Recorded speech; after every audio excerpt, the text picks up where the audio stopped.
Checo Pérez just tested a Ferrari-powered Cadillac, and what he did in Imola shocked everyone. The team told him not to push. The car was 2 years old. The tires were cold and hard. And yet, he nearly matched pole pace. Engineers were not ready for what they saw in the data. Some even called it dangerous not for Checo, but for every other team on the 2026 grid.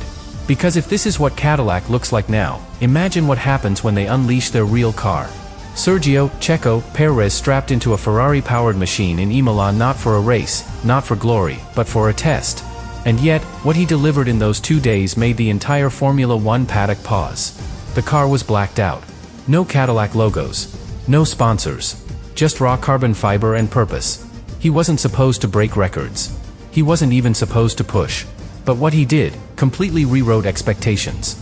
It was supposed to be a procedural test. That was the official story. A data-gathering mission to teach Cadillac's new crew how to operate a Formula One garage. Cold tires. A 2-year-old Ferrari SF23 chassis.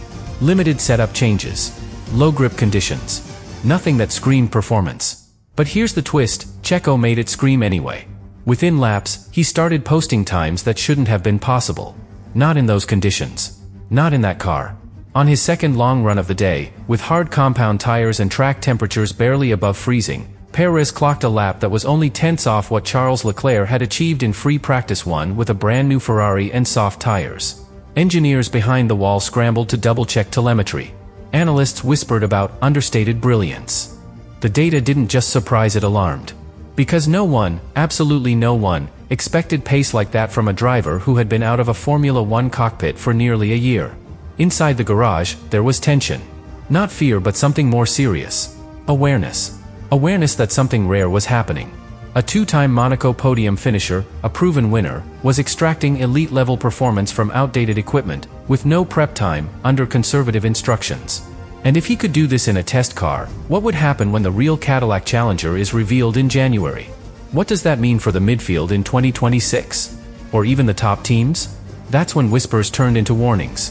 A Ferrari engineer, reportedly off-record, said, "If this is how Pérez is driving when he's not pushing, we may all have a problem next season." And it wasn't a joke. The consistency, the discipline, the control, it was as if the car didn't matter. Only the man did. And that man, Checo Pérez, had just sent a clear message to every team on the grid. He isn't joining Cadillac to fill a seat. He's coming to lead a project. A serious one. In just 2 days at Imola, Checo Pérez completed 190 laps, the equivalent of nearly 3 Grand Prix distances, back-to-back, with 0 mechanical issues, 0 unforced errors, and 0 loss in concentration. Let's be clear, these were not casual demonstration runs. They were structured stints, 20 laps, 24 laps, short bursts, cooldowns, all designed to simulate real-world race weekend conditions. And Pérez handled them with the same composure and efficiency he showed in his best Red Bull weekends. This wasn't just training. It was execution under simulated pressure. And he delivered.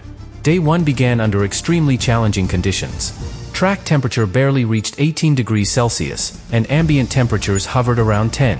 Most tires take at least 2 laps to find grip in that range, and yet, on hard compound tires, the most difficult in Pirelli's range to activate, Checo clocked a best lap of 1 minute and 17.87 seconds. That's not just a good lap.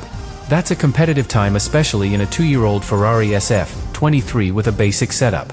For context, in free practice 1 at Imola in 2024, Charles Leclerc clocked 1 minute and 16.9 seconds on soft tires, warm track, and a fully optimized car. And here's what makes that even more impressive: Pérez wasn't pushing for that time. According to internal data confirmed by trackside sources, the lap was part of a 26-lap run, with full fuel, no DRS activation, and no setup changes between stints. That lap time wasn't the result of a one-off qualifying simulation. It came in the middle of a long-distance run. That tells you everything. Because raw pace is one thing, but controlled degradation and consistency under load? That's elite racecraft. And it proves Pérez wasn't just performing, he was managing. Day 2 brought even more staggering numbers. Checo's best time? 1 minute and 17.27 seconds, again, hard tires. Again, cool conditions. Again, full load. This time, the team actually stopped testing for 5 minutes to cross-check data. The lap had triggered internal flags. Not because something broke, but because the pace was unexpectedly high. Engineers initially assumed there was a telemetry error. They ran diagnostics. And no, it was real. That number came from clean driving, perfect tire phase-in, and maximum car control. He was not chasing time, but the time came anyway. In total, across both days, Checo drove nearly 1,000 kilometers. That distance is not only physically taxing, especially in a car with high steering weight and no personalized ergonomics, but also mentally draining. And yet, his performance didn't fade. His lap times remained within 0.3 over full race simulation stints. His communication with engineers was described by insiders as decisive but calm. And perhaps most telling, not once did Pérez request additional setup changes to compensate for grip or balance. He adapted silently like a veteran who knows exactly what he needs, and more importantly, what he doesn't. This wasn't about showboating. It wasn't a statement to the media. It was a silent demonstration of readiness. One that Cadillac's garage understood perfectly.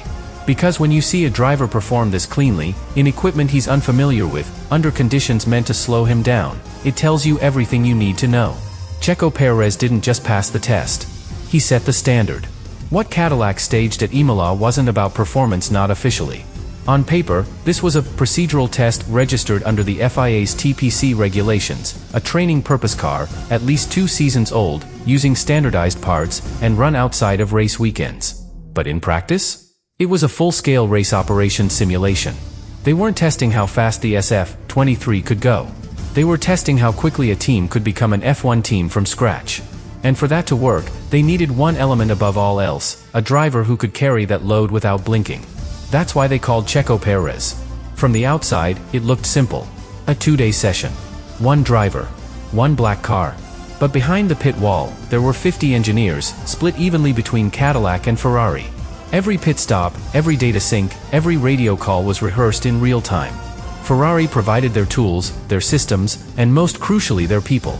Some of the very engineers who've supported Charles Leclerc and Carlos Sainz in recent seasons were on-site, guiding Cadillac's mechanics through procedures like pit gun balancing, brake caliper calibration, delta sync, and live telemetry bandwidth control. And what was Checo doing while this all happened? Leading. Not by yelling into radios or giving speeches, but by driving with absolute predictability. When engineers needed data under stress, he delivered stable baselines. When mechanics needed live pit stop pressure, he hit his marks with sub-3 cm precision. In one training cycle, he simulated 3 pit entries within 6 laps, all timed to match race conditions. No lockups. No overrun. That's how you train a crew, by giving them reliability under fire. This wasn't just about learning which buttons to press. Cadillac was learning rhythm, the language of Formula One weekends. The choreography. Where to stand. How long to hold a tire blanket. When to trigger delta clearance. All of this, repeated and rehearsed, lap after lap. And Checo? He never flinched. No dramatic requests. No confusion. Just clear, experienced feedback, brake temps, balance shifts, cornering torque loads. It was like listening to a second race engineer, but behind the wheel. The data itself? Massive.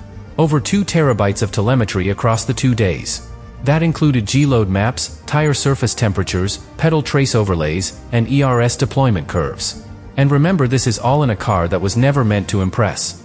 The SF-23 was chosen because it was 2 years old, slower than current spec, with limited adjustability. In other words, the perfect training tool. But under Checo's control, it stopped looking like a simulator. It looked like a proper weapon. And this is what scared some people inside the paddock. Because if this is what Cadillac looks like before their car even hits a wind tunnel, if this is the level Checo Pérez is already operating at, then the project is not experimental. It's operational. They're not joining Formula One to learn. They're preparing to compete.